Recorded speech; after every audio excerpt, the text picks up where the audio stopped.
What is up, everyone? Hope you're all having a great day. Now, loads of you have been absolutely loving the Shelldweller tank we set up a few weeks ago now, and well, you've been asking for more information on them, so I thought I'd put it all into this video. And I didn't know that there would be so much love for these little guys, but I do remember in the shop when people were asking for weird and unique fish, it was often that we took them to the Shelldweller tank. And how much more weirder or unique can you get?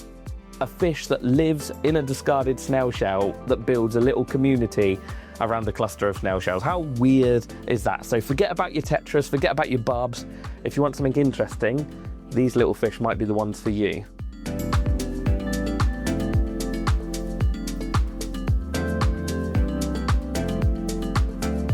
Now, to give you a bit of an overview as to what Multifasciatus are, or multis as they are often known in the hobby, they are one of the smallest cichlids in the world, and they come from Lake Tanganyika in Africa. Now, even though they are one of the smallest cichlids out there, they are still a cichlid at heart. Territorial, boisterous, interesting, funny, a little bit aggressive. They really do tickle those boxes for like an interesting aquarium inhabitant to keep at home. And then you team that up with their bright blue eye, their multiple bars down the side of their body, which is consequently where they get their name from, and their shell-dwelling habits or living purposes, I don't know what you want to say. They are one of the most interesting fish, and you can see why they are really, really popular in the aquarium hobby.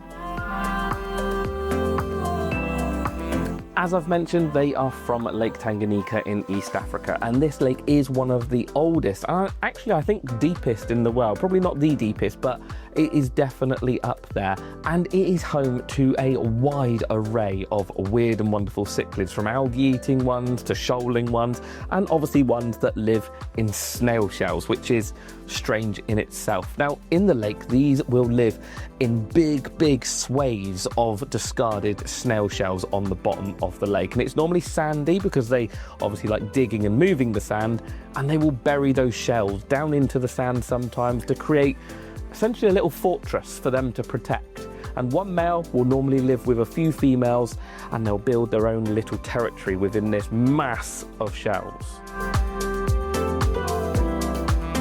Now, the key to keeping multis in the home aquarium is going to be no surprise really, and that is shells, and lots of them. The ones that I've used in here are actually Escargot shells from the restaurant industry, I'm assuming. I just ordered them off the internet, but they are the perfect size for these little guys and girls to live in. Now, when you are thinking about how many shells you want to go in there, the more the better, because you're going to want at least one snail shell per fish. But you're probably going to really want more. 2, 3, 4, the sky's the limit, because where they come from, they'll have the choice of hundreds and hundreds of snails. And once these fish start breeding, which we'll get onto in a bit, you will need more space. And to be honest, it's better that they can choose where they want to go and, you know, what shells they want to live in. They'll dig them into the sand, they'll use other ones as sort of barriers and fortresses, and just watching them is an amazing thing because they are such interesting fish. Now, the other thing that you can put in there is rock, like I've done in here. Now, I've used this rock to sort of define the areas that I wanted the fish to live in, so almost blocking the line of sight. That way they can't see each other all the time, and it just gives them a bit of a rest, really. You don't have to do this because they will do it themselves. Give them a deeper sand bed, and they'll dig that sand bed up into piles and essentially sort of block each other's villages, communities away from each other. Now, the last thing that you can think about in there as decoration is plants. It's not a natural thing. You don't often see plants in their natural habitat, but it is a good thing, again, for breaking up line of sight and actually removing nutrients from the water and helping you with the algae. Now, most of the time, it's best to go for hardy plants. If you've got bigger tanks, things like Vallis will be really good, but make sure you plant it somewhere in the back of the tank where they can't dig. In this tank, I have gone for all epiphytes, which is plants growing on things. That way, when these fish start to dig, and they already have, they aren't uprooting my plants. I'm not having to spend every day replanting them. Now, the last thing that obviously most aquariums will have as decoration is wood, but with a shell dweller tank, you are aiming for hard water, and wood is only going to soften the water. So you do not want to use wood in a Tanganyikan tank. You're going to be constantly fighting that pH, and we'll get into that in a minute, but it's just not easy to do. If you're in a really hard water area, you may get away with it, but these fish will not thrive for a long period of time if that wood is constantly bringing the pH back down to unnatural levels for them. So being from a massive lake, temperature swings can be a problem for these little fish. Now, as long as you're keeping it in the range of 24 to 26 degrees Celsius, which is 75 to 79 Fahrenheit, or very close to that. I'm getting better, or I'm trying to remember my calculations, but as long as you keep it between those two numbers, you shouldn't have a problem with them. As I say, being from a lake, the temperature is fairly stable, so matching that in the aquarium is perfect. It doesn't really matter where you are in between those numbers, but somewhere in the middle should be absolutely fine. And then when it comes to parameters, well, as we've already discussed, they're a hard water fish, so keeping that pH of 7 and above, ideally probably 7.5, 7.8 and above, is going to be perfect. And keeping your GH and your KH, which is your hardness levels, high is also a must. They are from a lake that is very hard water, and you'll find if you match those conditions, these fish will do way, way better. Now, you can do that in several different ways. Obviously, the ocean rock in here is going to be helping me do that in some way. Not massively, but in some way. You could also have a look at adding something like coral sand or aragonite sand. Now, you could do that in a bag in the filter, so almost just like a filter bag chucked in with a sort of good handful of coral sand. Or the other option actually is to use a powder, something like this, which is KH Up, which is a pH stabilizer from NT Labs. I use that in here to buffer my water, and that works an absolute treat. The problem with using sand and rocks and relying on them long term, well, they might run out of their buffering capabilities, or you don't know necessarily how much buffering capabilities they've got. Whereas using something that has a measure and you're, using it at the right dosage is way, way easier and much more, well, measured, I guess is the answer I'm looking for. Obviously, if you live in a hard water area, you might not need to worry. And what I'd always suggest is have a chat to your local fish shop where you're going to be buying these from, because they might be keeping them in certain parameters, and if you can match that, perfect. You may be already matching that, and you won't need to worry about anything else to do with hardness, but it's always worth paying attention to, because I do believe these fish look better, they're more colourful, and I swear they get more babies, which is a good and bad thing in some respects when you're matching their water parameters. So these being one of the smallest cichlids in the world, they only get to 4 or 5 centimeters. Sometimes males can be a little bit bigger, but not often very much. They are a tiny, tiny little fish. Now, that is quite cool because you can keep them in smaller aquariums. I have seen decent colonies of these in 60 and 70 litre fish tanks, but remember, they will breed. I'll get to breeding in a minute, but once you've got shells in there and you've got males and females, you're more than likely going to get young. The other thing is to remember how territorial they are. So the smaller tank you try and squish them into, the harder it's going to be to keep everyone separate and make sure all of your fish aren't getting sort of harassed and chased too much. I've watched this tank fairly sort of often over the last few weeks, and I can see that we've got little groups appearing and they're sort of darting in and out of the rocks and in and out of the shells, and we seem to have a nice sort of spread of cichlids across the bottom of this tank. But once they start spawning and once we start getting more, I'll probably need to upgrade their aquarium, because this is just over a 60 litre fish tank. So yeah, next one, 100, 120, and maybe mixing them in with some other Tanganyikans. But again, we'll talk about that in the section to do with tank mates. Now, there isn't any real issues or problems that can come with them. We've covered most of it in regards to behaviour and making sure they've got enough space and all of that sort of stuff. And I guess in a way, making sure their pH is a little bit higher.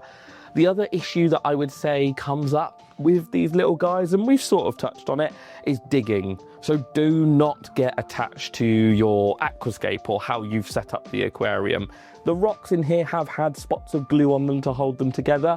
but already watching, they have been digging big pits in and around the rocks, and I'm glad I glued it all together because that could have been disastrous. But they will regularly move sand, move shells, move everything around so that they can get to it. So yeah, make sure you're using a fine sand, as I've probably already said, and make sure your rocks are secured, because they are little construction workers and they will move things that are way bigger than them. When it comes to tank mates for the little Multifasciatus Shelldwellers, to be honest, you're best off keeping them either in a species only tank where they can be the focal point and the centerpiece fish, or to mix them in with other Tanganyikan cichlids that aren't going to try and inhabit the same area. So things like a lot of your rock-dwelling Tanganyikans, things like Julidochromis, and even some of your Neolamprologus that are going to be higher up in the water column should be absolutely fine in a big enough tank.